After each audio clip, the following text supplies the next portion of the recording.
Alors, chers amis, je suis ravi que l'ANM héberge ce bel événement et je tiens tout particulièrement à en remercier l'honorable Pierre, c'est comme ça qu'il faut que je t'appelle, hein, et puis notre Vincent qui est l'homme de l'ombre qui fait marcher la machine sans se montrer. Je vois qu'il ne s'est pas mis à l'écran pour pouvoir être au service de tout le monde. Je tiens tout particulièrement à remercier Maître Christine Ferrachoul qui va modérer et animer ce beau débat.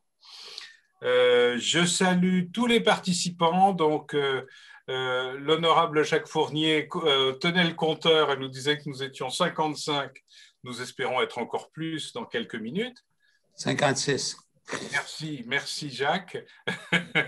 Et donc, Vincent m'a dit de rappeler le message que vous avez dû entendre quand vous êtes rentré en conférence, c'est que cette conférence, si vous n'y voyez pas d'inconvénient, sinon vous le dites à Vincent, je ne sais pas comment on fera s'il y en a un qui s'y oppose, mais a priori, cette conférence est enregistrée. Donc, je crains que l'honorable Jacques Fournier soit en double infraction avec sa législation en utilisant Zoom et en acceptant l'enregistrement d'un débat sur un sujet aussi sensible. Alors, permettez-moi, en introduction, de présenter chacun, en commençant, vous allez m'en excuser, je ne vais pas commencer par les dames, je vais commencer par les Québécois. Alors, donc d'abord l'honorable Jacques Fournier, hein, à tout seigneur, tout honneur. Jacques, vous êtes le juge en chef de la Cour supérieure du Québec. Et donc, je dis à l'ensemble des participants que la brochette d'invités de cette conférence augure bien de la qualité des échanges. L'honorable Pierre Béliveau, ici à côté de Gabriel. Pierre, vous êtes membre du barreau du Québec, vous l'avez été pendant 24 ans, puis professeur à l'Université de Montréal, également 23 ans. Juge à la Cour supérieure de Québec entre 1994 et 2016, puis au barreau. Hein, c'est une particularité que vous pourrez expliquer, cher Pierre, depuis 18. Avocat conseil dans un cabinet de la région de Montréal. Vous êtes français par naturalisation, donc vous avez la double nationalité. Vous êtes médiateur, membre de la belle association qui s'appelle l'Association nationale des médiateurs, et cofondateur du groupe Harmonie Médiation, dont je vois la présidente à côté. Vous êtes également directeur de l'Institut de la médiation dans l'espace francophone, dont la présidente est à côté de vous. Présentons maintenant les dames. Alors, cher maître Christiane Ferrachoul, il me semble qu'on vous appelait dans vos, si je me souviens bien, on appelle pour les collègues qui ne connaissent pas bien le barreau de Paris, on a l'habitude de nommer ou de surnommer la bâtonnière, qu'elle le soit ex-bâtonnière ou qu'elle soit encore en titre, comme la vice-ministre de la Justice. Est-ce juste, Christiane? Vous ne le saviez pas? Non. Eh bien, sachez que dans les couloirs, on appelle la bâtonnière la vice-ministre de la Justice, ce qui dit l'importance du poste. Vous êtes également l'autre organisation importante, vous êtes ancienne présidente du Conseil national des barreaux et vous exercez bien évidemment toujours. Et vous allez avoir la lourde charge de modérer ce débat. Nathalie qui nous rejoint depuis l'ANM à Bordeaux. Nathalie Bourgeois de Rigue, vous êtes conseillère à la Cour de cassation, chargée de mission au cabinet de la première présidente. Gabrielle, alors elle ne m'en voudra pas que je l'appelle ma Gabrielle. Gabrielle Planès. Gabrielle, tu as été conciliatrice pendant très longtemps avant d'entrer en médiation. Hein, on dit chez nous, les Français de France, entrer en médiation comme on dit entrer en religion. Voilà. Médiatrice judiciaire et conventionnelle depuis plus de 20 ans maintenant. Tu as été présidente de l'ANM pendant 10 ans, donc j'ai le plaisir et l'honneur, non pas de te remplacer, mais de te succéder. Tu es cofondatrice du groupe Harmonie Médiation, présidente de Promédiation. Alors ça, j'ai toujours été interrogatif sur ce que c'était que cette association qui fait la paix au Sahel. et tu es présidente de l'Institut de la médiation dans l'espace francophone. Je dois dire que voilà, toutes ces éminences, aujourd'hui autour de la table, j'ai des honorables, j'ai des vice-ministres de la Justice, j'ai des proches de la Cour de cassation, j'ai une chevalier de la Légion d'honneur, j'ai sans doute d'autres décorations autour, c'est toi Gabriel, j'ai sans doute d'autres décorations autour de la table, mais je ne retiens évidemment que la tienne. Alors cette soirée qui est placée sous le thème des convergences, je voudrais dire au nom de l'Association nationale des médiateurs que nous sommes très très attachés à cette question des possibles convergences et qu'aujourd'hui nous voyons nous à l'ANM au sein de Médiation 21 qui regroupe la plupart des structures de médiation en France, nous sommes face à deux défis en tant que médiateurs. Le premier défi, c'est de garder l'équilibre entre notre racine profonde, qui est une racine d'intérêt général, une racine humaniste, et de l'autre côté, la nécessaire professionnalisation de l'activité de médiateur. On parle même d'argent en ce moment, vous vous rendez compte. Donc c'est un équilibre qui est difficile à trouver, mais que nous nous proposons de maintenir et de faire grandir dans les années qui viennent. Et puis le deuxième thème, mais je suis sûr que je vole la parole aux spécialistes qui vont parler, comment peut-on faire, à la lumière de l'expérience de nos frères et nos sœurs québécoises, pour sensibiliser le monde judiciaire à la médiation. Gabriel et moi, on a pu fréquenter quelques gardes des Sceaux ces dernières années et on a vu que petit à petit, ils étaient sensibilisés à la médiation. Mais je dois dire avec horreur que nous ne sommes quand même pour l'instant que la 5e roue de la charrette et que dans le meilleur des cas, la médiation est considérée comme un régulateur de flux parce que voilà, la justice a du mal a du mal à traiter, très encombré. Et donc, je pense que l'une des choses qui nous importe dans le modèle québécois et le modèle français, c'est de voir comment on peut faire passer le message auprès des magistrats qu'ils se rassurent, nous ne disons pas le droit, mais que nous sommes un instrument de régulation des conflits importants. Alors j'avais envie de finir par une blague, mais je ne sais pas si ça va plaire aux Québécois, puisque demain c'est le 18 juin, et j'allais dire « Vive la médiation libre !» Voilà. Voilà. Je laisse la parole sur cette blague à Christiane qui va avoir la lourde tâche de distribuer la parole et d'organiser ce débat. Merci.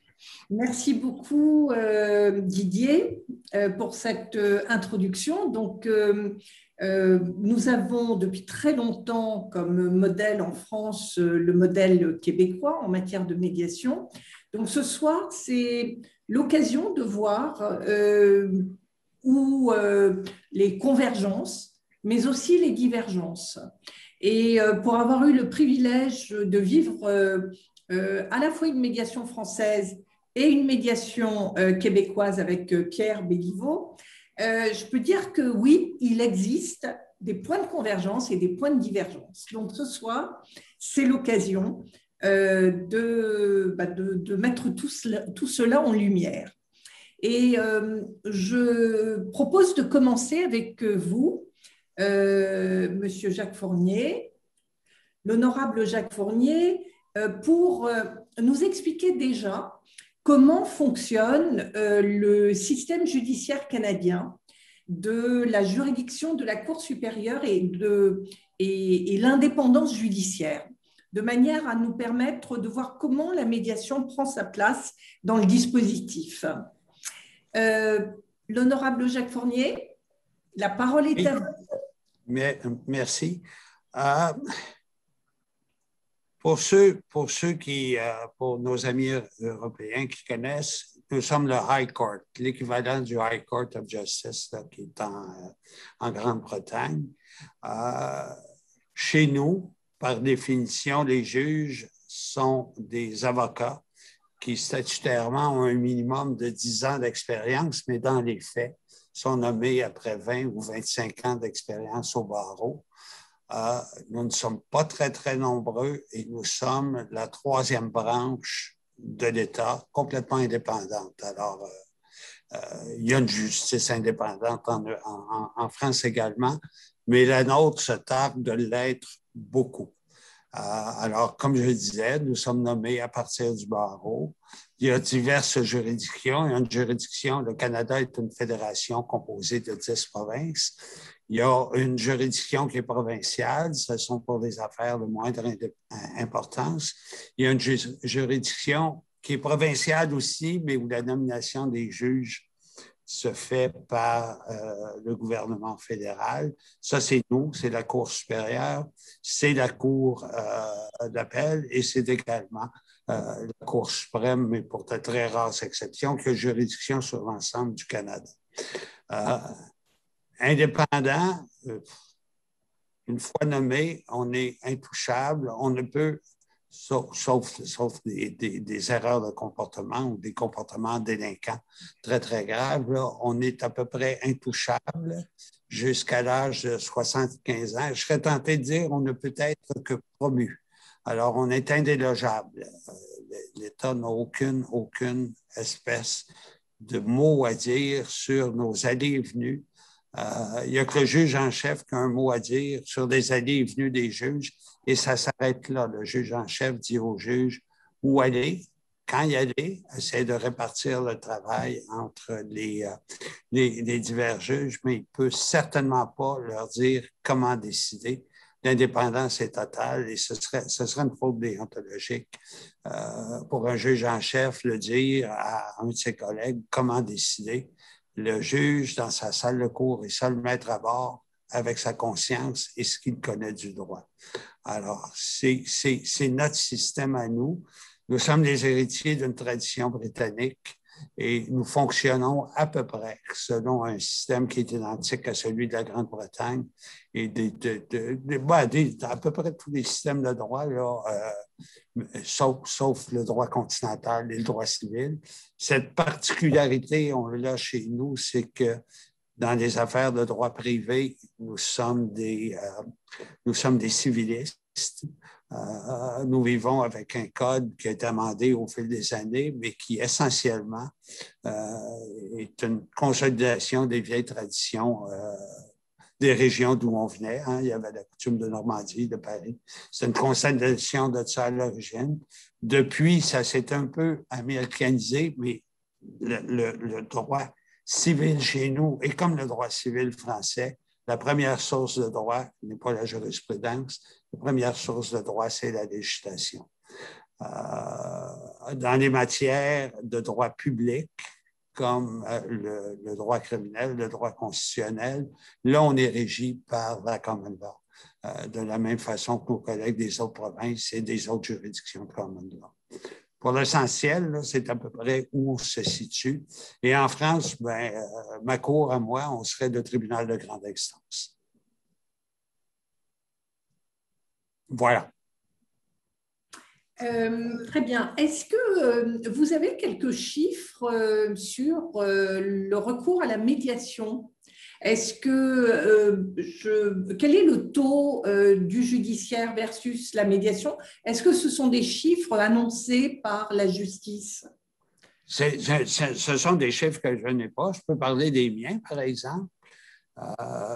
On fait bon an, mal an, entre 1000 et 1200 conférences de règlement. Mais pour être éligible à une conférence de règlement, il faut être entré il faut qu'il y ait un procès. On cherche à penser, à voir maintenant, est-ce qu'il est possible, avant que les procédures introductives d'instance soient envoyées, est-ce qu'il est possible d'avoir une forme de protocole de pré-instance qui nous permettrait d'intervenir? Le privé, c'est qui veut y aller. Notre code de procédure a été amendé dernièrement pour mettre comme condition préalable à une action en justice les méthodes alternatives de résolution des conflits. Mais ce n'est pas encore obligatoire. Peut-être que ça le deviendra. Souhaitons-le pour que le temps des tribunaux, qui est très, très rare, on n'est qu'à 150, hein, ce n'est pas beaucoup. Oui, c'est ça, 150, plus on a des juges surnuméraires qui sont des juges à toute fin pratique en demi-retraite, là. Mais c'est pas beaucoup pour le volume de travail qu'on a à faire.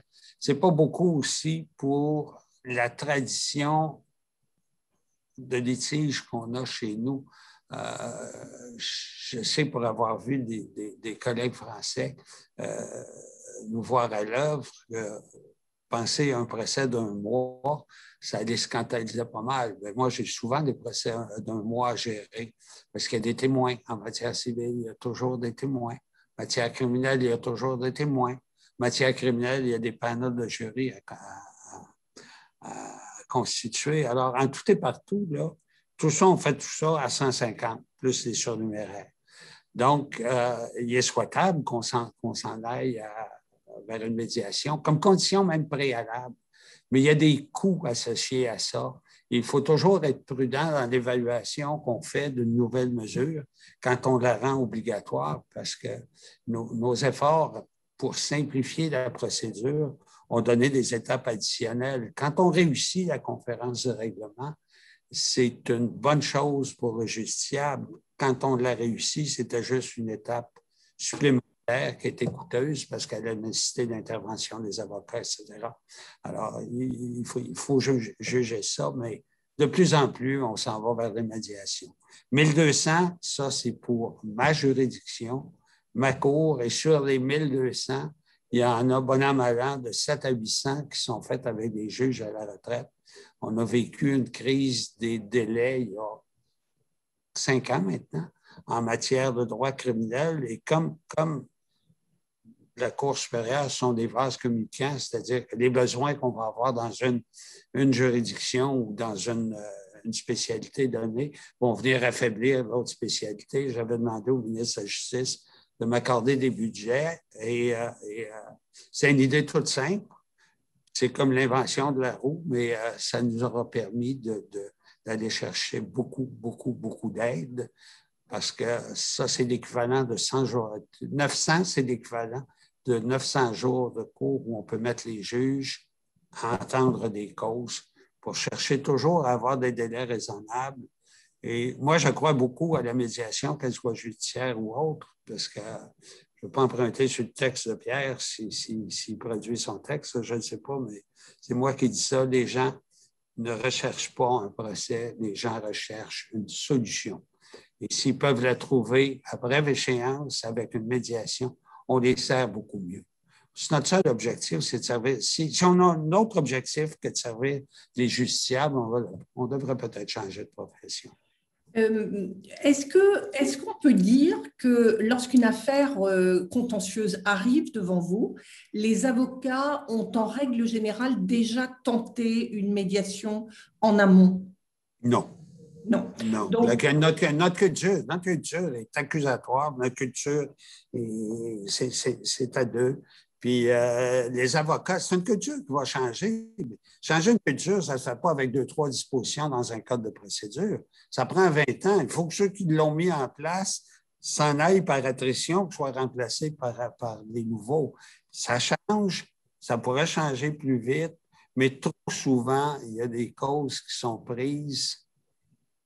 Tu te demandes pourquoi ces causes-là ont été prises. Puis quand tu regardes, la vraie méthode alternative de résolution des conflits, ce n'est pas la médiation, ce n'est pas l'arbitrage.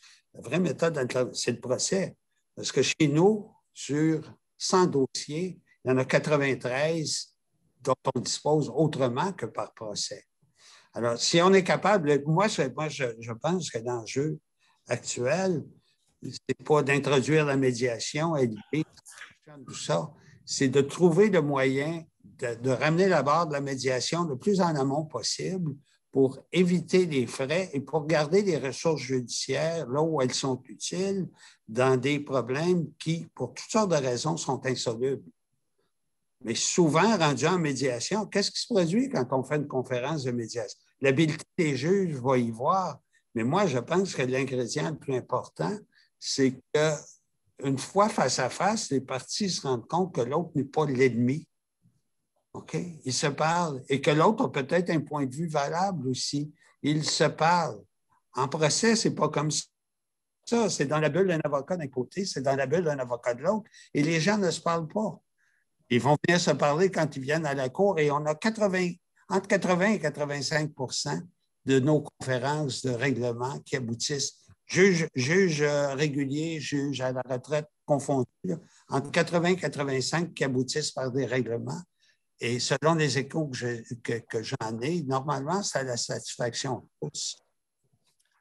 Je retiens avec intérêt ce chiffre, hein, sur son dossier, plus de 90, c'est ce que vous dites, trouve une solution, un mode alternatif de règlement des litiges. C'est pas, alors, je m'excuse, c'est pas par méthode alternative de règlement des conflits. Se rendre au procès. Certains vont abandonner à cours de route, la cause n'est pas bonne. Certains vont abandonner en cours de route, faute de ressources. Il peut y avoir beaucoup de raisons, mais même avec tous ces procès qu'on réussit à régler hors cours, avec la médiation, on constitue des rôles sur lesquels on peut mettre 200 dossiers pour un mois. Et il y en a la moitié, encore une fois, qui vont tomber. L'approche, la date du procès là, a tendance à faire en sorte que les gens deviennent plus raisonnables, voient le point de vue de l'autre. Parce que quand tu ne vois qu'un point de vue, puis l'avocat ne voit qu'un point de vue aussi, il y a celui de son client, c'est la différence entre le médiateur, c'est la différence entre l'adjudicateur éventuel aussi. Tu vois deux points de vue. C'est plus compliqué. J'ai une dernière question avant de passer la parole à Nathalie Bourgeois-Deric. Est-ce que la médiation aujourd'hui est obligatoire dans la formation d'un avocat? Ou elle n'est obligatoire que pour les avocats qui s'intéressent à la médiation? Je ne pense pas qu'elle soit obligatoire, mais je sais que les facultés offrent des cours maintenant. Et c'est une très bonne chose. Ça peut contribuer à changer la culture. D'accord. Merci infiniment. Je vais passer la parole à Nathalie Bourgeois-Deric, qui va réagir, elle aussi. Je suis certaine qu'elle a des questions et dans une approche comparée, peut-être expliciter le chemin réalisé par le monde judiciaire français ces 10 dernières années. Merci, bonsoir à tous. Donc, ce que je peux déjà voir dans les convergences, même si ça ne paraît pas évident au premier regard, c'est qu'on a quand même l'idée en France, et là c'est plutôt pour informer nos amis québécois, que les juges sont tous des jeunes magistrats issus de l'université après avoir passé un concours. Ce que je voudrais dire quand même, c'est que nous avons de plus en plus d'avocats notamment, mais aussi d'autres personnes juristes de base qui ont eu un autre métier avant de devenir magistrat, puisque maintenant, c'est à peu près 40% du recrutement. Et si je suis à Bordeaux en ce moment, c'est justement que je suis en train de faire passer un concours pour justement des avocats, des commissaires de police, des juristes d'entreprise qui veulent devenir magistrats après avoir une autre vie. Et c'est vrai que c'est important pour moi de préciser ça dans ce qu'on peut voir de convergence, parce que je pense que ces personnes qui, dans d'autres métiers, ont pu être confrontées à des conflits, ont aussi une approche de la médiation qui peut être dans le monde du travail, et en tous les cas de la négociation qui est intéressante pour les futurs magistrats qui sont susceptibles de devenir. Sur l'indépendance et ce que vous appelez le fait d'être indélogeable au Québec, nous, on a effectivement l'inamovibilité. Et c'est vrai que je pense que le magistrat français est également, et ça fait partie de sa déontologie effectivement sur laquelle il prête serment, il est également indépendant dans toutes les décisions qu'il prend. Et je pense que là-dessus, nos systèmes dans des états de droit, finalement, sont tout à fait convergents. Sur les chiffres qui peuvent être intéressants, donc les chiffres de la justice de 2019, ce sont les derniers que nous avons disponibles France entière, pour la justice civile et la justice commerciale, puisqu'on a un chiffre global, c'est 2 250 000 affaires. Et les chiffres toujours de la justice, c'est 2% pour la médiation. Donc, ce que je peux dire, c'est que nous avons une marge de progression absolument considérable, mais que nous sommes là tous ensemble pour relever le défi. Alors, ce qui est très différent, par contre, pour nous, c'est qu'en France, le juge, et depuis très longtemps, il peut concilier les parties. C'est dans notre code de procédure civile, c'est l'article 21 de mémoire, donc c'est le juge peut concilier les parties. Par contre, le juge ne peut pas être médiateur. Moi-même, par exemple, j'ai le diplôme de médiateur, mais je ne peux pas l'exercer tant que je suis juge en fonction. Et c'est vrai que chez nous, en France, la notion de médiation et de conciliation, alors ça peut faire des débats pendant des heures, c'est l'objet de moult colloques, mais il y a quand même une différence, effectivement, outre la différence de statut, puisque le conciliateur intervient gratuitement et le médiateur, c'est une mission sans être une profession, effectivement, qui est rémunérée. Le médiateur, donc, n'intervient pas gratuitement. Mais c'est vrai que c'est aussi souvent dans la manière d'intervenir qu'on voit une différence. Le conciliateur étant plus, je dirais peut-être, va plus chercher à diriger les parties pour arriver à la solution, alors que le médiateur, effectivement, utilisera d'autres modes dans le processus pour parvenir à un accord. Donc ça, c'est vraiment une grosse différence. Et c'est vrai qu'en France, quand on évoque la médiation judiciaire, c'est toujours une médiation qui va être déléguée par le juge à un médiateur. Alors, ce médiateur, il peut être un juge à la retraite, mais il peut être effectivement un médiateur, enfin pas professionnel, mais enfin un médiateur qui ne fait que ça, ou un avocat médiateur, etc. La médiation n'est pas, comment dire, pour répondre à la question, mais pour les magistrats, la médiation n'était pas du tout au programme des magistrats pendant de longues années.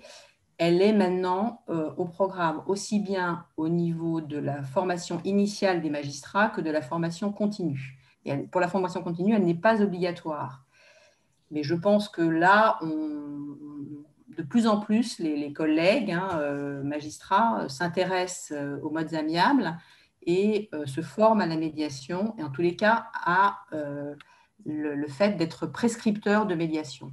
Et je pense que là, on est vraiment dans une révolution de la culture, parce que c'est vrai qu'on a tendance à dire qu'en France, on est plus dans la culture de conflit, et je crois que c'est une réalité qu'il ne faut pas nier. Mais néanmoins, je pense que vraiment, on assiste à on parle parfois de révolution culturelle, mais je crois que c'est une réalité, aussi bien pour les magistrats que pour les avocats qui sont formés dans les mêmes universités et qui ont beaucoup de similitudes. Les modes amiables rentrent de plus en plus dans nos modes je dirais, de pensée le litige. Est-ce que vous souhaitez que j'intervienne sur autre chose? Alors, oui, il me semblait que vous avez soulevé le caractère gratuit de la médiation au Québec et de la médiation qui n'est pas gratuite en France, sachant que dans certains cas, la médiation est gratuite aussi. En France, mais comment on explique cette différence? Est-ce que aujourd'hui, la gratuité, c'est peut-être une question d'ailleurs plus pour Jacques Fournier, est-ce que la gratuité de la médiation est à votre avis un moteur pour permettre à la médiation de s'installer? Vous avez évoqué tout à l'heure le fait que certains justiciables abandonnaient leur dossier pour des raisons de coût. Est-ce qu'ils pourraient être tentés, par exemple, de maintenir leur dossier en justice du fait de cette possibilité de recourir à une médiation gratuite ou pas du tout? C'est à moi que vous adressez la question. Alors, je m'adresse à vous deux parce que je pense que c'est un point de divergence. On dit que généralement, c'est gratuit au Québec, ça ne l'est pas en France, sauf des exceptions qui contraignent dans le domaine de la consommation ou autre à recourir à la médiation gratuite. Et donc, pour moi, il y a un point de divergence ici qui est intéressant à souligner. Mais quand j'ai dit, je vais répondre tout de suite, là. Quand j'ai dit c'est gratuit, il faut faire bien, bien attention. C'est la médiation judiciaire qui est gratuite. La médiation, en général, sauf dans certains domaines, là, en matière familiale, où il y a des séances de coparentalité, des trucs comme ça. Mais ça, c'est une infime partie des dossiers qui va aller quand même en médiation. Ça rapporte beaucoup au système, mais c'est une médiation qui peut prendre jusqu'à une journée. Des fois, ça peut même déborder. Je parle de la médiation judiciaire, ce qu'on appelle nos conférences de règlement. Ça, c'est gratuit, mais pour s'y rendre, il faut avoir payé les timbres d'entrée dans le système, etc. C'est pas... il n'y a rien de gratuit. Il n'y a rien de gratuit. Mais on l'offre de façon... Il ne faut pas enlever non plus le côté un peu opportuniste, je parle de la mienne, de mon point de vue, parce que moi, je gère des troupes d'avocats, de juges, je gère et du temps de juge surtout. Et cette médiation-là, encore plus quand elle est faite par les juges à la retraite, me permet d'avoir des juges ailleurs. Et je ne sais pas si, je vais vous le dire en anglais, l'incitatif, the incentive, est le même pour la magistrature européenne parce que la durée des procès ici fait en sorte que l'exercice, en tout cas du point de vue judiciaire, peut être extrêmement rentable, non seulement pour les justiciables, mais pour le système en général, donc pour les autres justiciables qui ne voient plus de magistrats à leur disposition. Mais il y a beaucoup d'économies à faire. Ce que je sais des procès français, je ne suis pas certain que ça vaut la peine de consacrer une journée pour en consacrer une, autant décider. Alors, il y a toutes sortes de possibilités. Mais oui, la gratuité va inciter plus de personnes à venir, peut-être, mais la solution n'est pas que là. Et c'est pas gratuit, même chez nous, parce que des avocats qui viennent en médiation avec leurs clients, d'après moi, ils n'y vont pas gratuitement. D'accord, donc c'est un raccourci de langage. Madame Bourgeois-Deric, voulez-vous réagir là-dessus? Oui, alors bon, c'est vrai qu'en France, je dirais que par principe, la justice, pareil, on dit qu'elle est gratuite parce que notamment, il n'y a plus non plus de timbres comme il y a pu avoir, qui avait été supprimé par la ministre de la Justice, Christiane Taubira, et que je dirais que traditionnellement, on va plutôt aller sur des conciliations dans les litiges, les petits litiges qui ressortissaient de la compétence de l'ancien juge d'instance. Et plutôt pour les autres litiges, on va se tourner vers la médiation, mais on a aussi pris en compte, et c'est quand même très important de le souligner, la médiation, notamment dans l'aide juridictionnelle. Donc il y a quand même, là je dirais, c'est quand même un pas important qui a été franchi pour favoriser le développement de la médiation en ouvrant l'aide juridictionnelle à la médiation. Il y a aussi tout un système de financement par le ministère de la Justice de la médiation familiale avec les caisses d'allocation familiale. Donc voilà, je pense que la question de l'argent est toujours une question. Il y a aussi effectivement, bien sûr, la question du paiement des avocats et des honoraires d'avocats, etc. Mais je pense que, je ne suis pas convaincue que la question du coût soit un frein au développement de la médiation. En tous les cas, moi, je ne le perçois pas comme ça. Très bien. Est-ce que vous avez des chiffres, des statistiques? Est-ce que vous avez constaté par vous-même une évolution dans le nombre d'affaires qui trouvent une solution via la médiation? C'est à moi que vous posez la question? Oui, pardon, Madame Bourgeois-Deric, oui. Alors, c'est vrai que là je dois dire que nous avons une grosse difficulté qui est tout le temps rappelée au ministère de la Justice. Nous avons un système statistique qui est très défaillant et nous sommes en grande difficulté pour pouvoir avoir des statistiques fiables sur la médiation parce que, encore une fois, nos systèmes informatiques ne prennent pas en compte la médiation et donc on a du mal à identifier dans les dossiers quand il y a, par exemple, un désistement, si c'est un désistement qui est lié au fait qu'il y a une médiation qui a été engagée. Donc, je suis en difficulté pour vous donner ces chiffres dans la mesure où le ministère de la Justice ne les a pas. Et alors, en France, on a une particularité qui, je crois, n'existe pas au Québec, mais on va le vérifier, qui est l'injonction de médiation. Est-ce que cette injonction de médiation a changé quelque chose, a apporté quelque chose, Madame Bourgeois-Deric?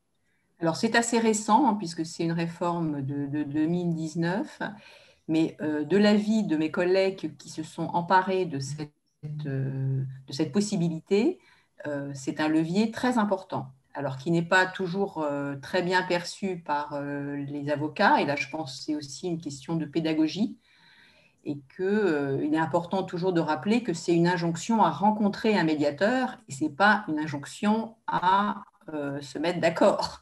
Donc ça, c'est vraiment… je pense qu'il faut vraiment, je dirais, communiquer là-dessus, parce que c'est quand même, encore une fois, une réforme récente, et on n'a pas de recul là non plus pour que je puisse vous proposer des chiffres. Mais ce que je peux dire, c'est que les collègues qui se sont emparés de cette possibilité disent que c'est un levier très, très favorable. Merci, Madame Bourgeois-Deric. Je vais me tourner maintenant vers un duo, Gabriel Planès et Pierre Béliveau. Et je vais vous demander de nous parler de ce qu'on appelle l'ACRA, en fait, c'est la conférence de règlement à l'amiable, de manière à expliquer comment cela se déroule. Moi, j'ai vécu une expérience avec Pierre Béliveau, donc on pourra échanger là-dessus. Donc, je vous laisse nous en parler et nous décrire finalement le mécanisme, ce qu'il y a en retiré et comment cela pourrait nous inspirer, les avocats, les avocats qui font de la médiation et qui participent activement au déploiement de ce mode amiable de règlement. Peut-être je peux commencer, expliquer un peu comment on en arrive en médiation. Alors, il y a dans chaque palais de justice un juge qui supervise le système. Évidemment, il y a des adjoints et des adjointes. Et donc, les parties vont demander, s'entendre pour aller en CRA. Il y a toute une formule dans laquelle on expose les principales questions en litige. On mentionne notamment le nombre de jours d'audition qui sont prévus. Et il est notamment pris un engagement que tous les documents nécessaires auront été communiqués à l'autre partie au moment de la médiation. Et avant la CRA, ils doivent également prendre l'engagement que la personne apte à décider, dans le cas d'une société, est sur place ou est joignable au téléphone. Ça change grandement la nature des choses. La médiation, elle a lieu au palais de justice, dans des salles désignées ou dans d'autres palais de justice, dans une salle d'audience, mais le juge prend place au niveau du greffier, parce qu'au Québec, le greffier, il y a le juge, il y a le greffier en bas, il y a les parties. Donc, le juge qui préside la CRA est au même niveau. Se met au même niveau. Hormis des cas extrêmement rares, par exemple la grande complexité d'un dossier ou le nombre très élevé de participants, elle a lieu en pratique jusqu'à la crise du COVID en présentiel et dans un palais de justice. Et si un accord est conclu avant 16h30, ce qui est le cas généralement, il y a un juge de ce qu'on appelle la cour de pratique, qui est l'équivalent de la chambre des référés en France, qui entérine le consentement et ça fait l'équivalent d'un jugement. Alors, on a parlé tantôt du taux de succès. Je pense qu'il y a une chose aussi qu'on peut ajouter. Oui, le coût du procès joue beaucoup, mais ce qu'il faut savoir, c'est que dans le système canadien, l'appel n'est pas automatique dans un premier temps, se fait sur dossier et la Cour d'appel intervient. Donc, on ne refait pas le procès comme on le fait en France, la Cour d'appel intervient que s'il y a généralement soit une erreur de droit importante ou une erreur manifeste d'appréciation de la preuve par le juge de première instance. Et dans beaucoup de cas aussi, le juge de première instance a une discrétion.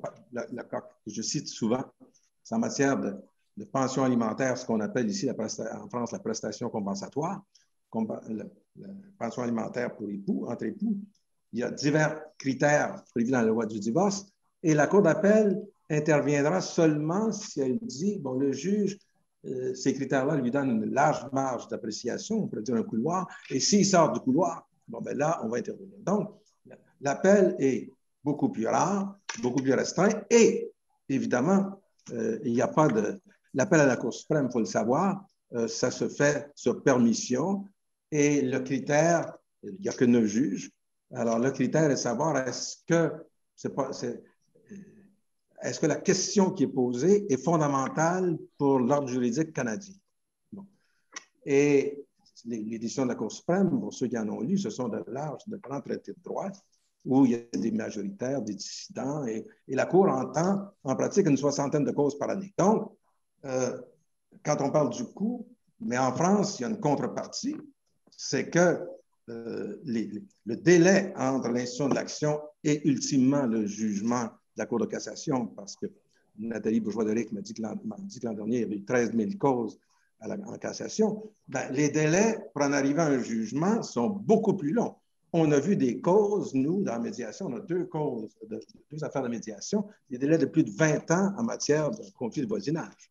Alors ça, c'est un gros incitatif pour aller en médiation. Et peut-être une autre chose pour ajouter à ce que Jacques Fournier a dit, il y a beaucoup aussi, quand on dit qu'il y a 7% des causes qui se rendent à procès, il y a énormément de dossiers qui sont réglés par les avocats, sans passer par la médiation. En chambre de pratique, l'équivalent des référés, on peut avoir 40-50 causes dans une salle par jour et il va se faire 30 à 40 consentements que le juge va entériner. Alors, il y a une très grande tradition qui vient du monde anglo-saxon, hein, une très grande tradition de négociation et le rapport Lasserre en parle alors qu'il n'y a plus de confrontation dans la société québécoise, dans la société française, je pense qu'il faut le dire. Alors, Gabrielle, veux-tu ajouter quelque chose? Toi, on a fait des médiations ensemble, je ne sais pas si tu as des choses à ajouter. Non, bien sûr, j'ai des choses à rajouter. Donc, j'ai participé à des conférences de règlement amiable. J'ai été quand même pas mal intéressée par la préparation qu'il peut y avoir, la préparation des clients, donc, par les avocats, d'une part, et par ailleurs, vraiment extrêmement orienté solution. J'ai entendu donc l'honorable Jacques Fournier parler de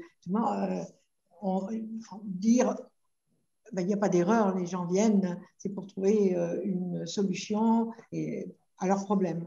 Voilà. Et donc, je pense que en une journée, en fait, une cause... Ça se fait en une journée, c'est bon. Oui, voilà.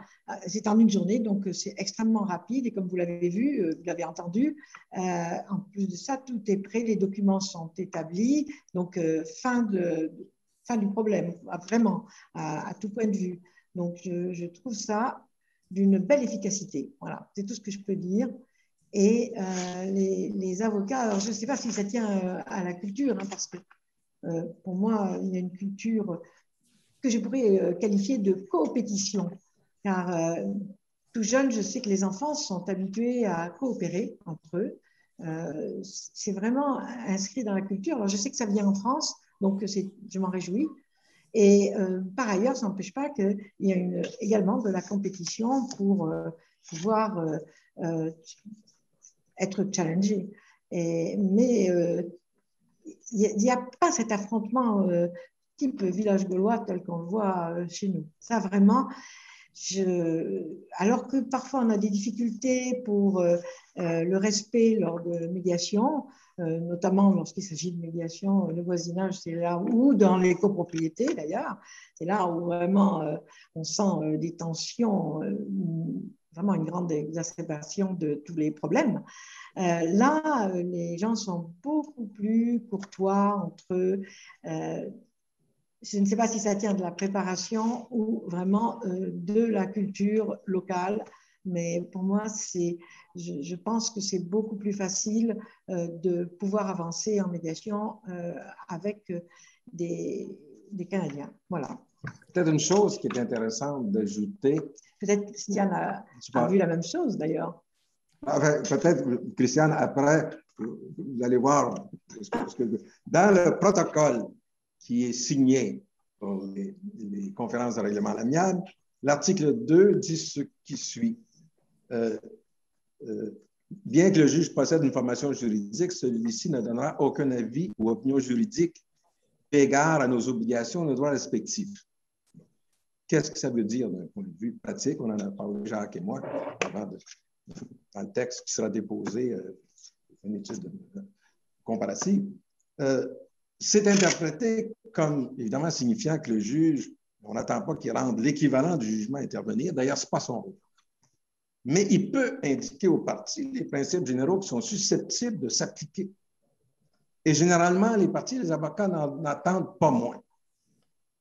Le cas classique que je cite souvent, par exemple, dans le cas d'une affaire de divorce, je l'ai déjà eu moi-même, j'ai fait de l'intervention, qui implique ce qu'on appelle au Canada un mariage traditionnel, selon les termes de la Cour suprême.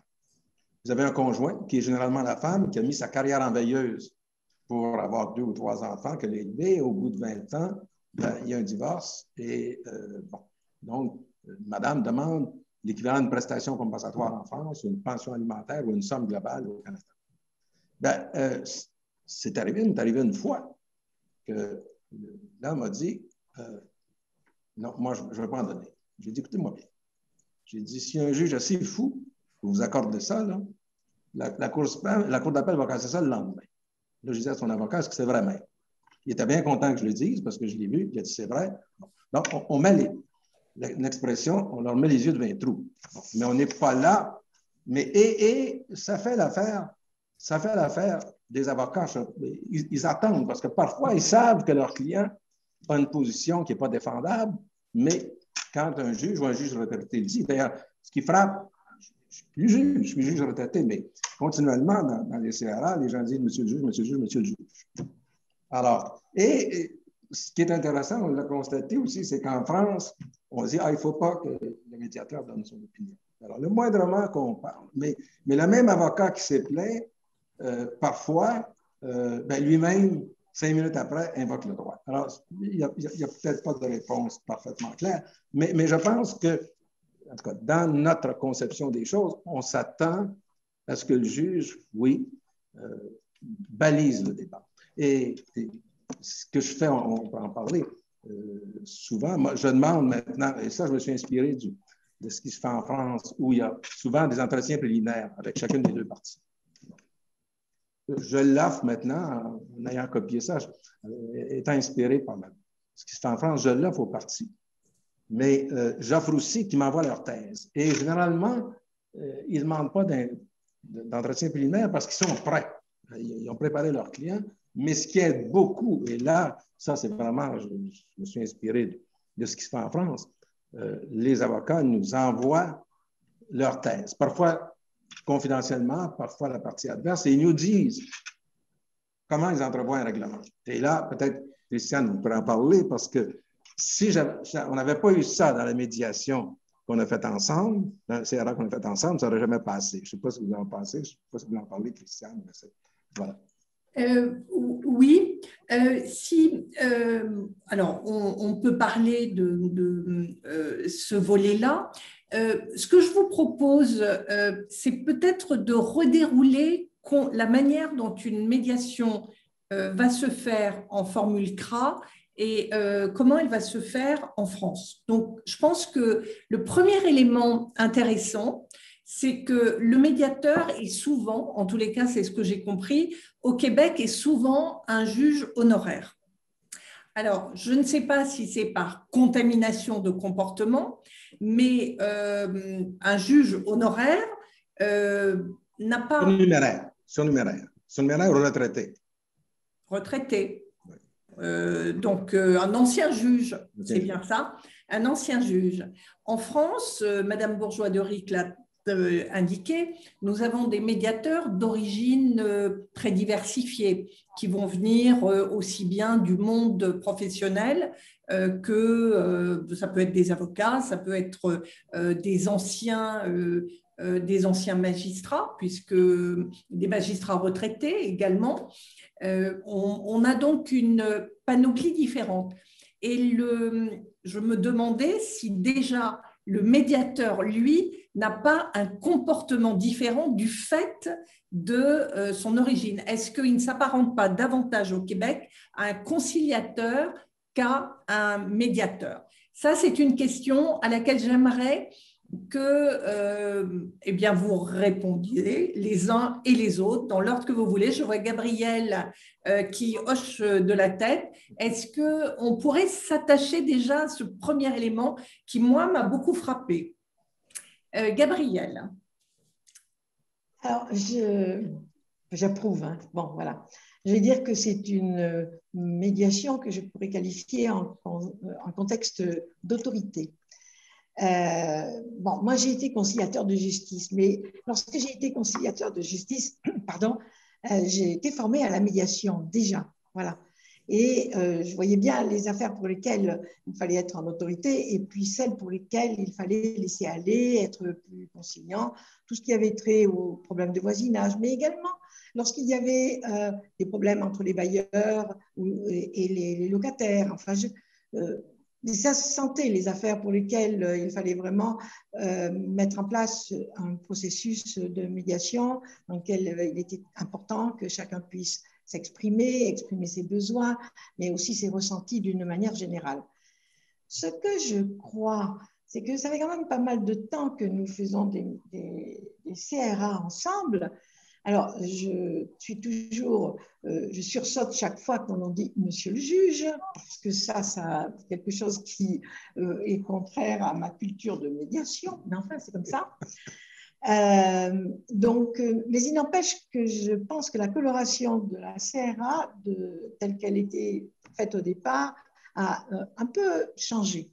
Car nous prenons quand même pas mal de temps pour faire en sorte que les personnes elles-mêmes puissent s'exprimer.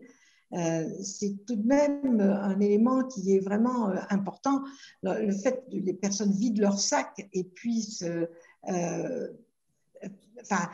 vraiment mettre sur la table tous les problèmes et tous leurs ressentis surtout. Hein, voilà. Et ce n'est qu'après que tout a été bien vidé, tout bien nettoyé, lorsque l'on a bien fait une différence entre les personnes et le problème, que l'on peut travailler la solution. Mais voilà, c'est vrai que je trouve que ça, c'est plus... oui, c'est plus de la conciliation parce que c'est vraiment terriblement orienté résultat. Je ne sais pas ce que vous en pensez, Christiane. Oui, je vais demander à Madame Bourgeois de Ric si elle veut réagir sur ce point. Et je suis totalement en phase avec Gabrielle, que j'ai d'ailleurs connue dans sa première vie de conciliatrice, quand moi-même j'étais juge d'instance. Et c'est vrai que je rejoins je ne connais pas, moi je n'ai pas pratiqué du tout la CRA, mais ce que j'en ai compris, c'est que pour moi ça ressemble vraiment à la conciliation, et d'autant qu'historiquement les conciliateurs de justice ont beaucoup été d'anciens magistrats pour le coup. Oui. Alors que pour la médiation, c'est en train de devenir pour certains d'anciens magistrats, mais c'est vraiment pas la majorité. Et donc du coup, je rejoins parfaitement ce constat.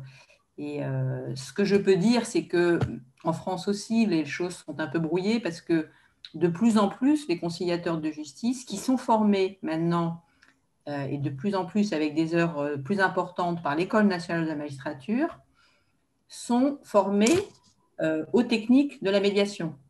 Donc on voit bien que finalement ces différences sont en train de, là aussi bien du côté de la médiation que du côté de la conciliation, on voit bien qu'il y a des différences qui sont en train de s'amenuiser.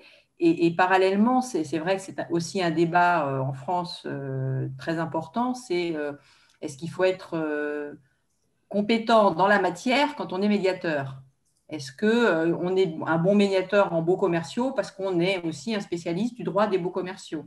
Donc, ce qui va dans le sens plutôt d'une direction de la médiation comme en conciliation, ou au contraire, on est un très bon médiateur et on est capable d'intervenir dans tous les contentieux, auquel cas on voit bien qu'on ne va pas diriger la médiation comme le ferait un juge. Ce qui est égal pour le juge et le médiateur, c'est que ce sont des tiers. Mais après, je pense qu'il y a une grosse différence. Alors, je vais du coup répondre à la question de Pierre de tout à l'heure. C'est vrai que pour avoir été co-médiateur avec Pierre, j'avais le ressenti d'avoir un juge par moment à mes côtés, qui raisonnait en juge. Ce n'est pas une insulte, loin de là.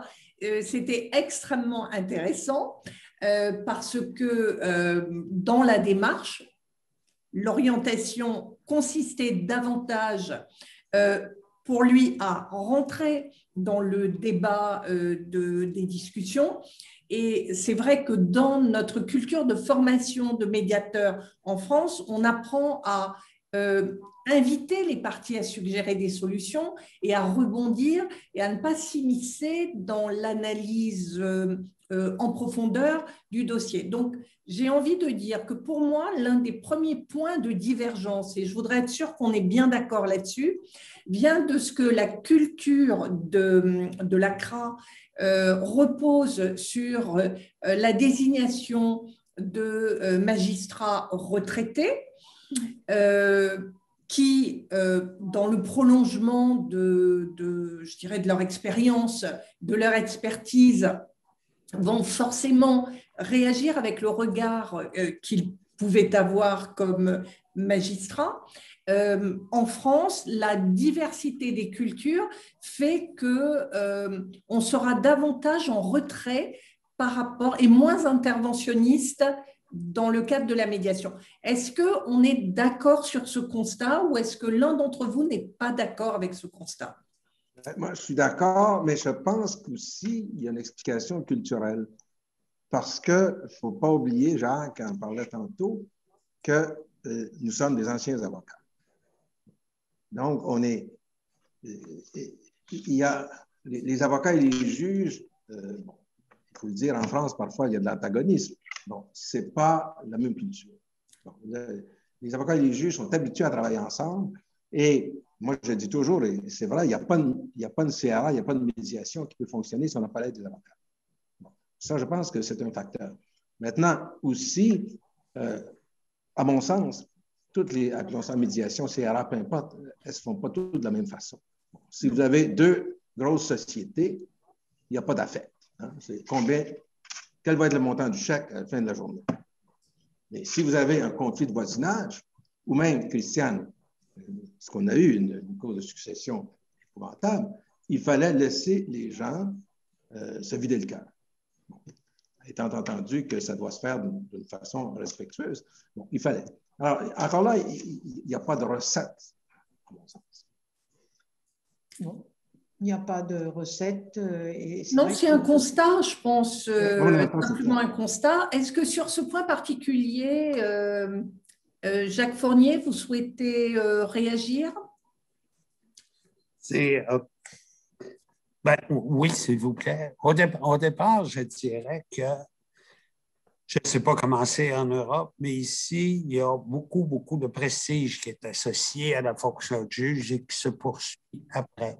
Les gens ont confiance, vont venir à la CRA, que le juge soit retraité ou pas, à cause de sa neutralité. Le juge ne peut pas se prononcer, ce serait très injuste parce que les pièces ne sont pas toutes là, les pièces ne sont pas prouvées encore, les témoignages ne sont pas reçus, on n'a que des versions, il n'y a pas les témoins extérieurs au procès, alors il ne peut pas se prononcer. Mais ils ne viennent pas nous voir non plus parce qu'on était plombier. Alors, ils viennent nous voir à cause de cette espèce d'aura d'indépendance et ils ont confiance que la médiation va être menée de façon neutre. Et il faut qu'elle soit menée de façon neutre.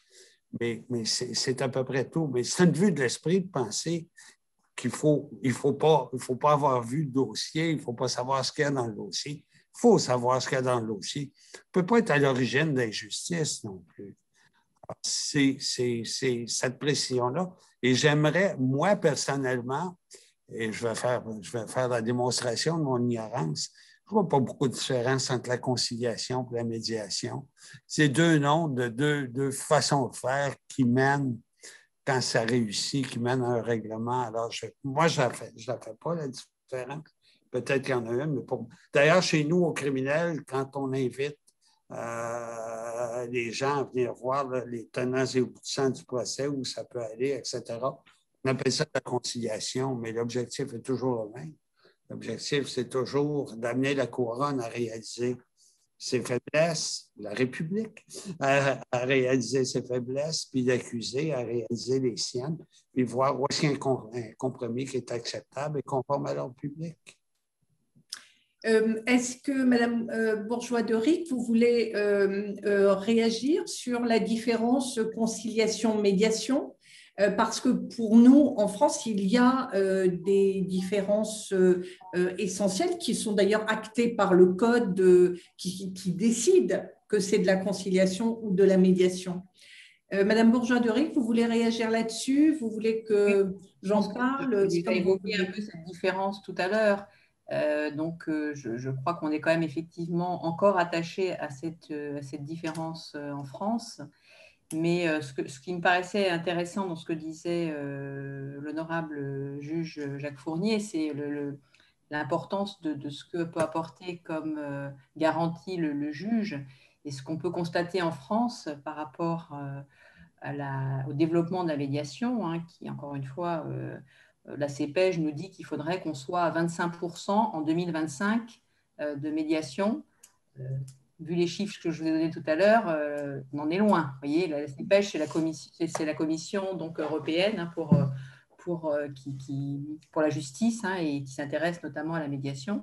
Et ce qui est intéressant, c'est qu'on s'est quand même rendu compte que pourquoi la médiation judiciaire était intéressante, c'est qu'à l'ombre du juge, pour le justiciable, effectivement, un justiciable qui ne va pas forcément entendre avant un procès, parce qu'il veut aller au procès, qu'il peut y avoir un autre mode de règlement de son litige, si le juge lui dit que c'est une solution possible, il va pouvoir l'entendre. Et c'est en ça que finalement, le rôle du juge il est vraiment important pour expliquer et amener le justiciable à aller rencontrer le médiateur.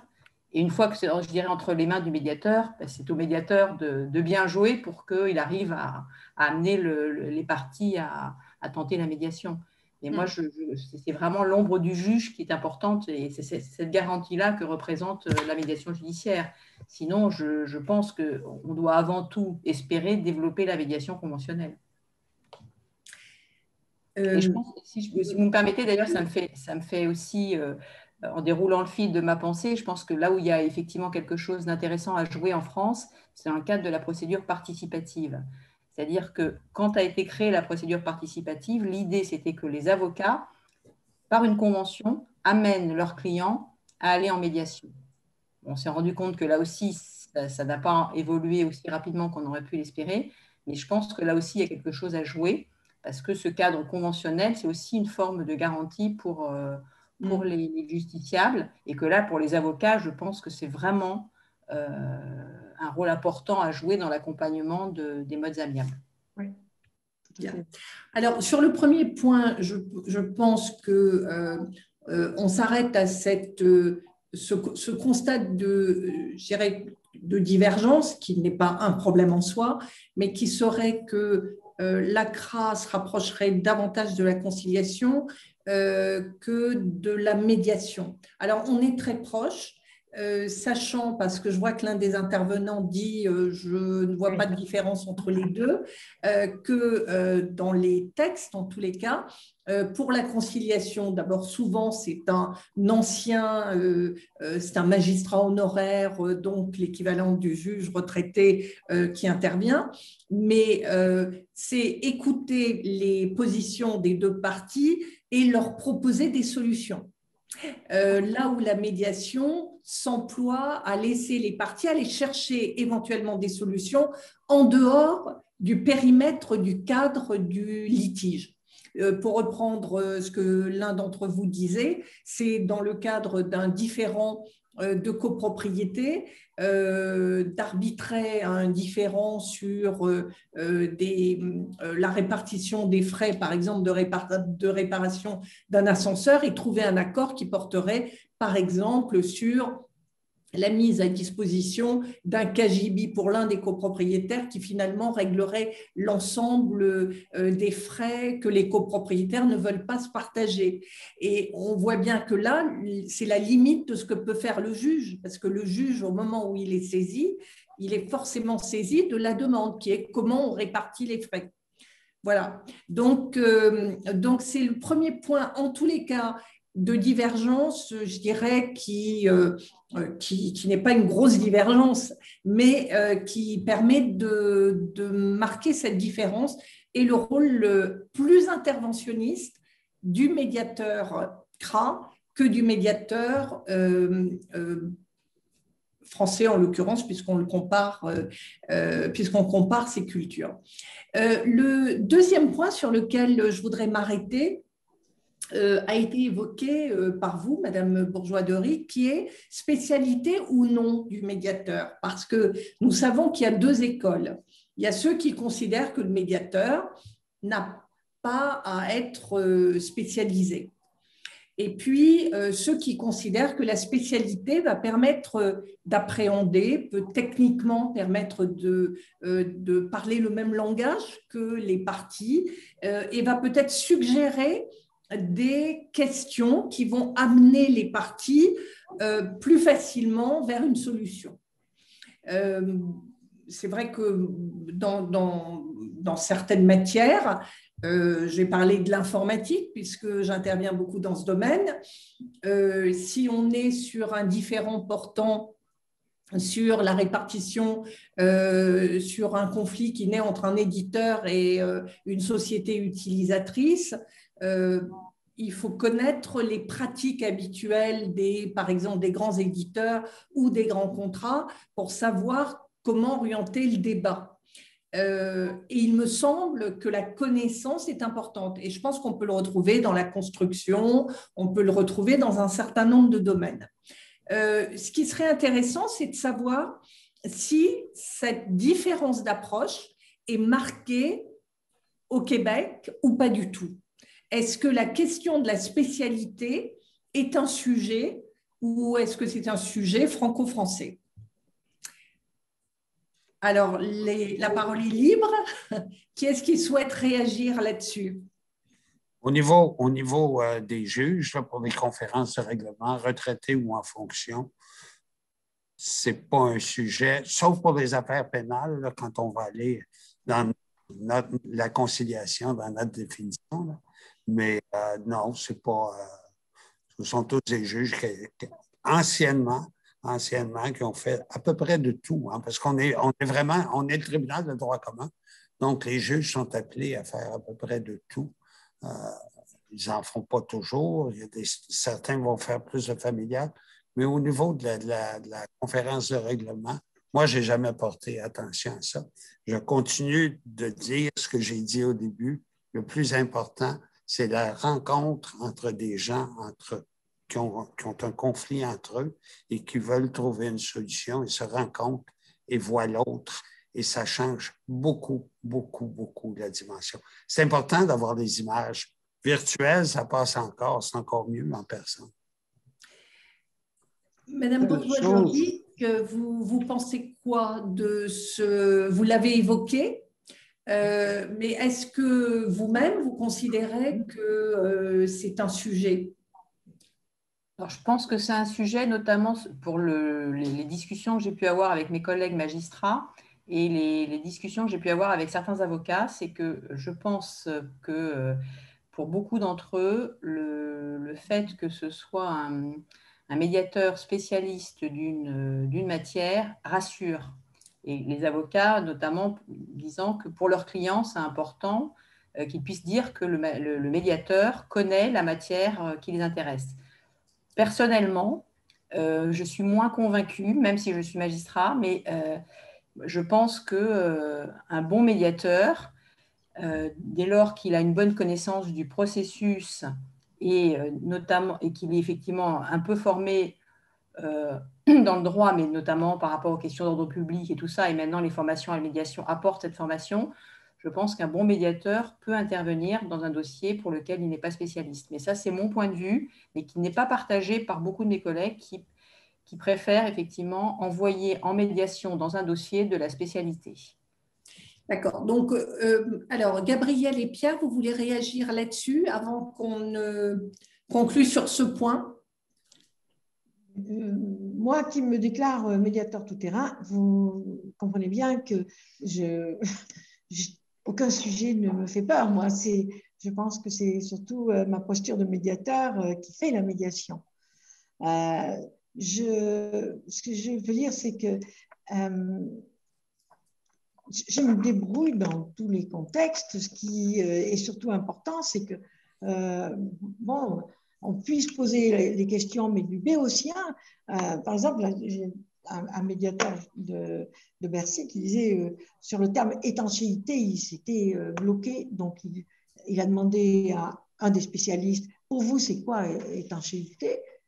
Et à l'autre, ce n'était pas la même réponse. Donc, déjà, même entre spécialistes, ils n'ont pas les mêmes réponses. Donc, l'intérêt du médiateur, c'est de poser ces questions qui sont basiques et qui permettent effectivement de mettre sur la table l'incompréhension mutuelle. Voilà. Peut-être une chose que je voudrais ajouter, il y a une pratique qui est très, très courante en France, c'est la comédiation. Courante avec moi. Hein. Oui, mais ça se fait quand même beaucoup. Ça se fait quand même beaucoup plus. Et ça, évidemment, il y a des coûts à ça. Mais là, il y a une vision croisée des choses. En matière familiale, ça fait très intéressant. Très intéressant, tous les deux. Mais aussi, on pourrait penser que dans certains cas de comédiation, par exemple, si c'est un problème hautement technique, oui. Bon, pourquoi il n'y aurait pas, je ne sais pas, un ingénieur ou un architecte qui interviendrait? Bon, je suis un peu d'avis que quand on a une expérience, parce que finalement, la médiation, il y a quelques grands principes, c'est de l'expérience de vie après, d'en avoir fait. C'est en forgeant qu'on devient forgeron. Mais il arrive qu'il y a des dossiers extrêmement techniques et que là, à défaut d'expert, plutôt que les deux parties engagent un expert peut se joindre. Un sachant. Ouais, un sachant, comme on dit ici. D'accord. Alors, sur la question de la spécialité ou non, moi, ce que je note, c'est que vous êtes tous d'accord pour dire qu'un bon médiateur n'a pas besoin d'être spécialisé. Vous êtes aussi tous d'accord pour constater qu'au Québec, ce n'est pas un sujet, donc le recours au médiateur est indépendant de la spécialité, mais qu'en France, parce qu'on fait les choses de manière plus compliquée, bien les parties auront tendance à demander quelqu'un qui est plutôt spécialisé et que les magistrats de plus en plus s'intéressent à la spécialité du médiateur. Et Pierre apporte une solution intéressante qui est de dire que finalement la comédiation permet d'apporter une réponse pertinente dans l'hypothèse où, à côté du médiateur, il peut y avoir le spécialiste, le médiateur spécialisé, y compris dans des domaines très techniques, voire un expert qui interviendrait comme technicien. Donc, voilà l'état de la situation. Donc, un point de divergence qui converge néanmoins. Et puis, il y a un troisième point que je voudrais qu'on aborde, qui est la place des avocats dans la médiation. La place des avocats, ce que nous apprenons dans le cadre de nos formations en médiation, c'est que ce qui est important, c'est le contact direct que peut avoir le médiateur avec les parties et toucher au-delà des avocats et faire en sorte que les avocats ne viennent pas plaider leur cause. Et je dois dire que dans la dernière CRA donc partagée avec Pierre, j'ai constaté que les avocats étaient partout les mêmes convergence absolue entre les avocats français et les avocats québécois. Ils étaient là en train de défendre becs et ongles la position de leurs clients. Donc, ma question est, la médiation donc n'est pas obligatoire pour les magistrats. Elle est maintenant, c'est ce que vous avez indiqué tout à l'heure, Madame Bourgeois-Deric, désormais intégrée dans la formation à l'ENM. Au Québec, elle est facultative et elle est optionnelle, mais de plus en plus fréquente. Quid du côté des avocats? Est-ce que les avocats au Québec versus les avocats en France, est-ce que les choses évoluent, changent, et est-ce que vous notez des différences dans les comportements? Peut-être que la question peut être posée à Pierre, qui voit les avocats québécois et qui voit les avocats français dans les médiations. Ben, il y a une chose qui est certaine. Bon, d'abord, pour les CRA, le cadre exige une implication des avocats. Ils sont obligés d'exposer le problème. Et il y a cette tradition, de toute façon, dans bien des dossiers, le premier réflexe, souvent on dit qu'au Québec, un bon avocat, c'est un avocat qui sait régler des dossiers. C'est dans la culture. Il y a beaucoup plus de négociations. C'est l'influence anglo-saxonne, manifestement. Bon. Alors, il y a définitivement moins de confrontations. Ils arrivent également beaucoup plus préparés, je pense. C'est pas comparable. Là. Mais ils sont présents. Ils sont présents, bon, et ils arrivent préparés.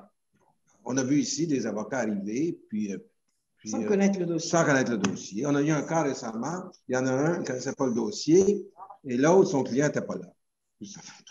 Alors que les réunions préparatoires, c'est aussi pour dire, voilà, vous êtes là, vous connaissez votre dossier, vous avez préparé votre client à la médiation, quelles sont ses attentes, voilà. C'est pour ça que Et vous en tirez quoi comme conséquence? Moi ou Pierre? Pour les deux, oui. Ben, moi, bon, pour moi, c'est difficile d'être extrêmement tranché. Au Québec, c'est comme ceci, et en France, c'est comme cela, parce que il y a, notamment parmi les jeunes avocats, je trouve des avocats qui ont déjà suivi des cours de médiation, ou du moins une autre manière d'appréhender probablement les conflits et de pouvoir préparer leurs clients.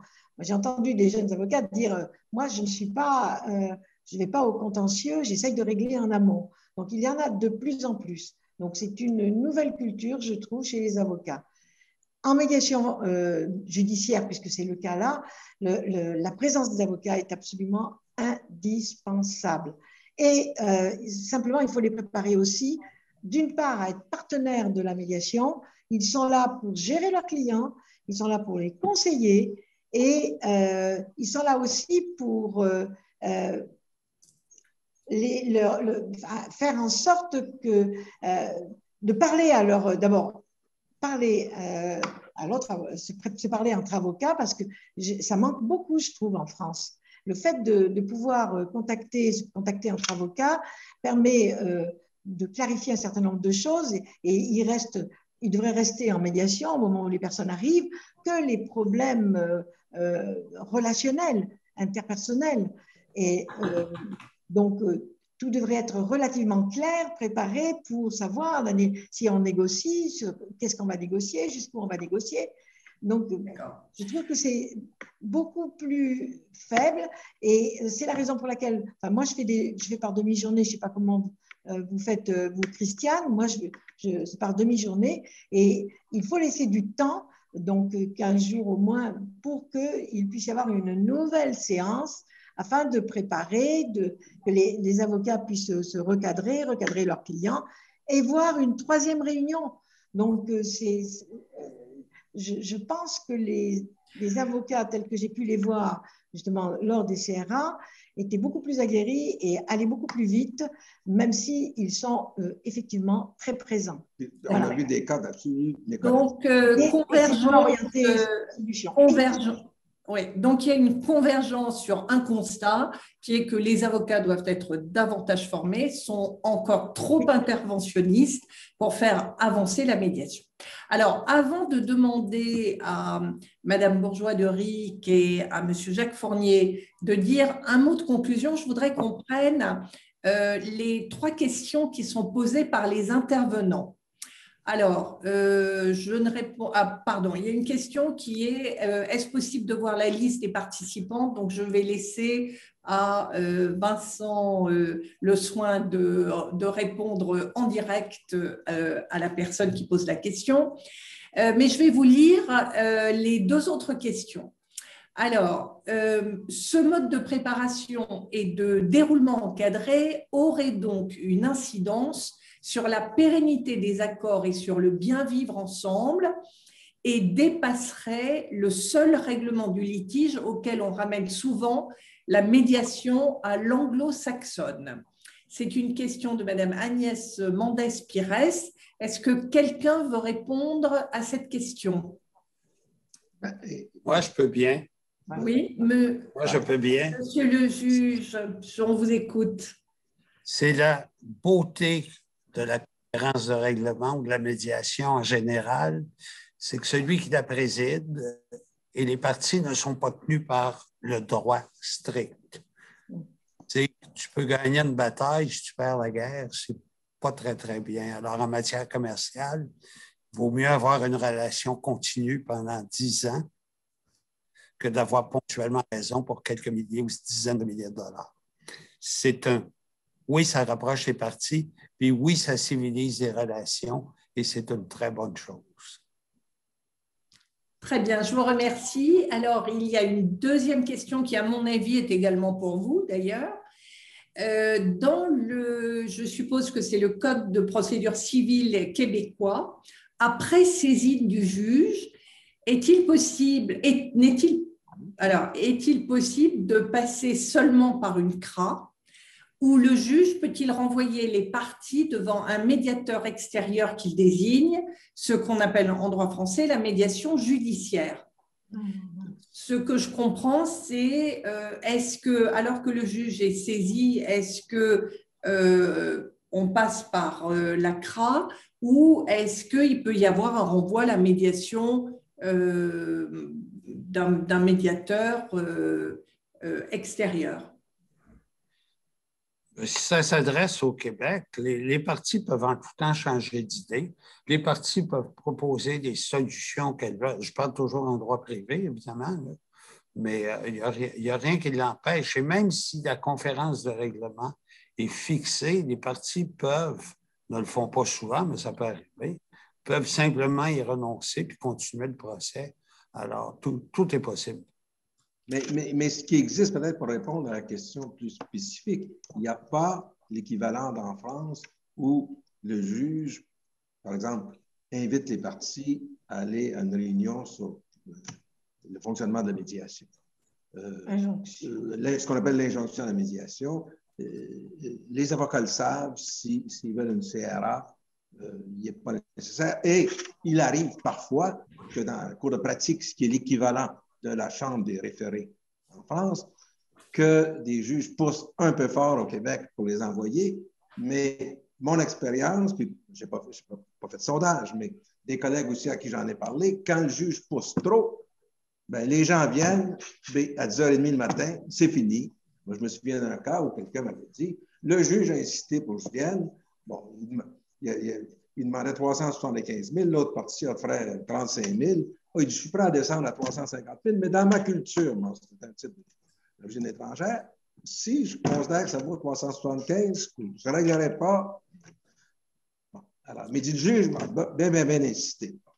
J'ai eu d'autres cas qui m'ont été rapportés. Bon, alors, ça, au Québec, c'est contre-productif. Maintenant, une chose qui existe, bon, quand vous pouvez avoir la CRA, bon, vous n'allez pas avoir un médiateur privé. Sauf, ce qui arrive, c'est que des parties je vais peut-être plus argentés, si on peut dire, vont retenir les services d'un avocat, des grands bureaux en Inde, ou parfois même à titre privé d'un juge retraité, parce que ça peut aller plus vite. Ils choisissent leur médiateur et tout. Ça existe. Il y a un marché pour ça, mais il est extrêmement réduit, parce que là, les coûts sont beaucoup plus élevés. Alors, merci. D'ailleurs, vous avez une phrase que j'aime bien, cher Pierre. Vous dites que le procès est la pire solution, étant bien compris dans un pays démocratique qu'il est nécessaire d'avoir des mécanismes aptes à faire respecter l'état de droit.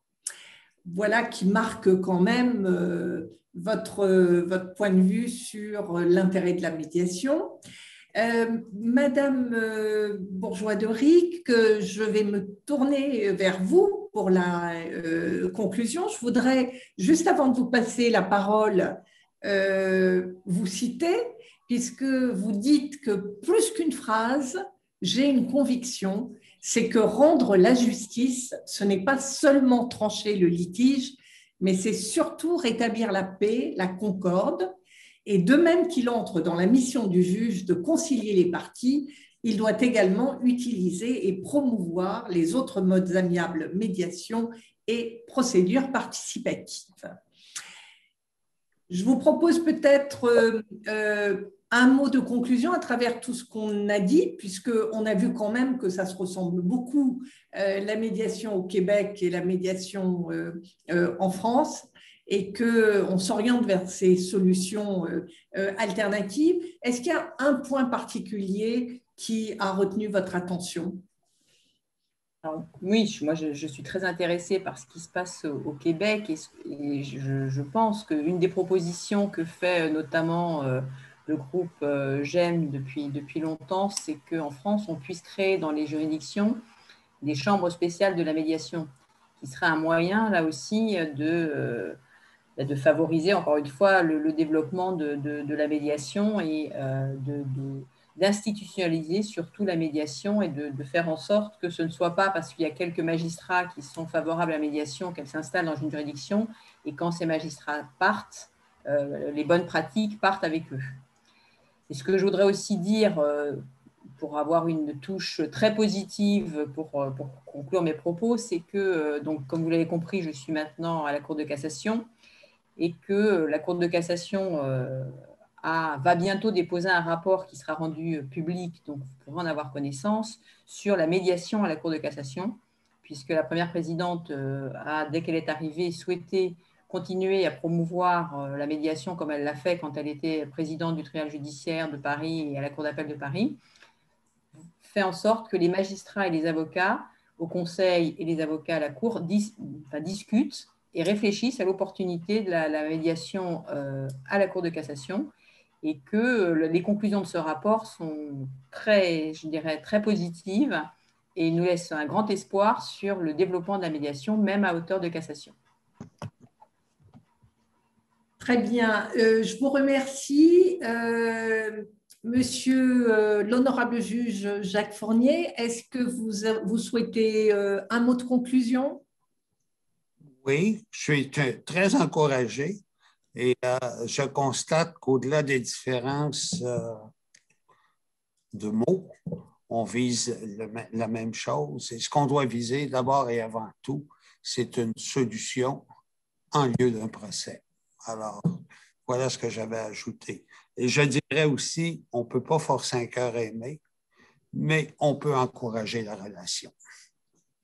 Merci infiniment. Je voudrais pour ma part conclure en partageant avec vous un commentaire qui est présent dans le chat et qui nous vient d'un de nos confrères avocats à Montréal que je salue, Antoine, qui indique que dans son domaine, le droit de la construction, sans avoir de statistiques officielles, je dirais qu'au moins 90% des dossiers judiciarisés se règlent soit par la médiation privée, soit par la médiation judiciaire, donc la fameuse CRA dont nous avons parlé, par un juge, donc toujours, et c'est peut-être ce qui restera de plus essentiel dans notre échange sur le thème de la divergence, parce que sinon il n'y a que des convergences, c'est que Monsieur le juge reste présent dans la CRA.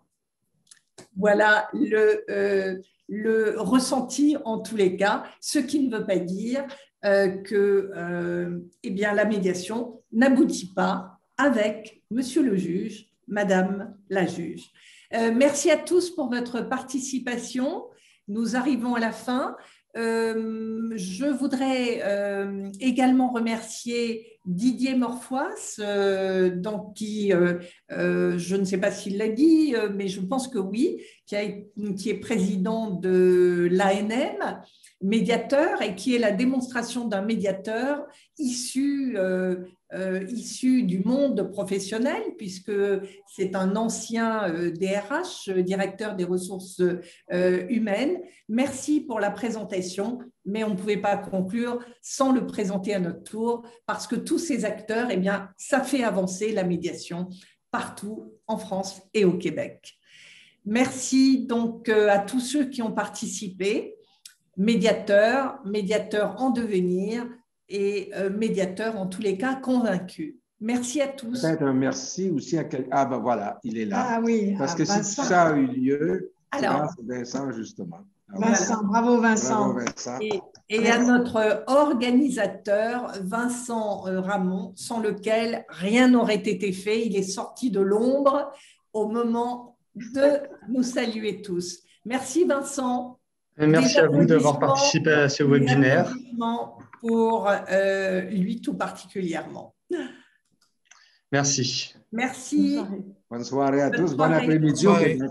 Bon après-midi au Québec. Et aux collègues qui nous voient, je les salue particulièrement. Merci à tous.